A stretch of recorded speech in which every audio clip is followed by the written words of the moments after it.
but he had a jacuzzi in his. But I was trying to direct my crew, and they were so slow without me on the set. We went from 50-something setups a day to 15, and I'm on a microphone, and it was just like, guys, you are so slow.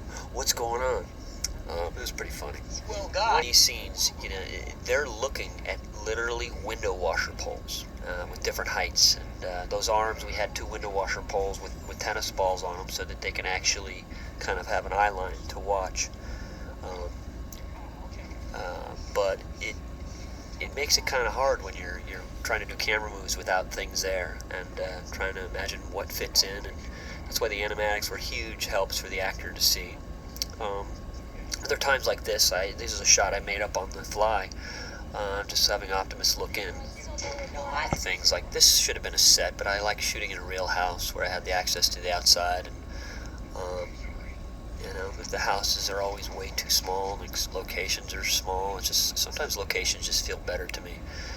And even though this is a minuscule room we're shooting in with a crew, it's sometimes ridiculous. She grabbed that box. That was kind of an improv thing, and he ran over. I mean, that's got to be his porn box, I would think. Every boy's got that somewhere in the room, and I guess we all understand that, don't we? This from Optimus. The animators up north or down here at DD would kind of imitate something video themselves or whatnot, and then they'd kind of animate how that would work, or we'd actually use actors to do certain things. We wouldn't use motion capture like you would hear. The scene to Steven. I said, Steven, I want you to, I'm almost done with my rough cut. I want you to see some scenes. And he goes, no, I want to see the movie when it's all done. And I go, come on, Steven, I want you to see this scene. So he was watching this scene, particularly around the house, the robots around the house.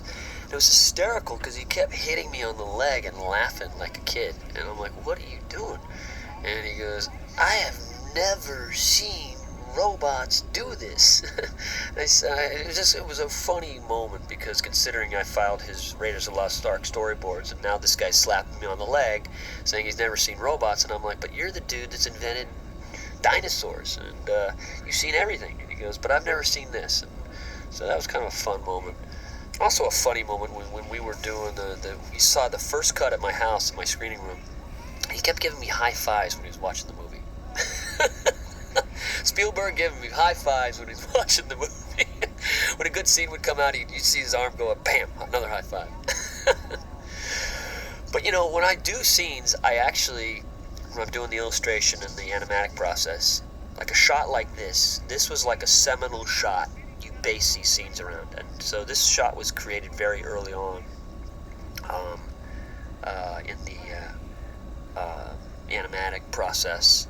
And those are the scenes that kind of hang my hat on, or those are what the charm of the movie is. In his character study, he kept saying he was trying to imitate me. Now, I don't understand how his character is even slightest bit imitating me, because that's not who I am. But according to him, that's what I am. See, I would never do that. Ronald, we kind of felt that he was a Sector 7 agent, that his great-great-grandfather was a Sector 7 agent. He's been doing it for generations. It was actually in the movie, in some of the dialogue, we actually cut it out. Made it pretty funny for his character. He thinks he still lives with his mom and whatnot.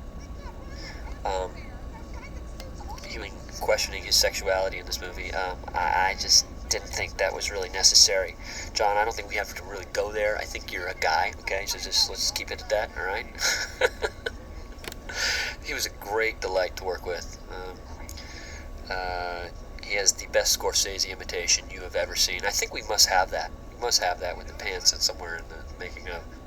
Yeah? Well, I need you. Dog stick, but I just thought that was a funny moment. Said, put that thing around the dog, please. Mom walks out and she says, I'll kick your ass. No, that's just, Judy's a funny woman. Other part coming soon.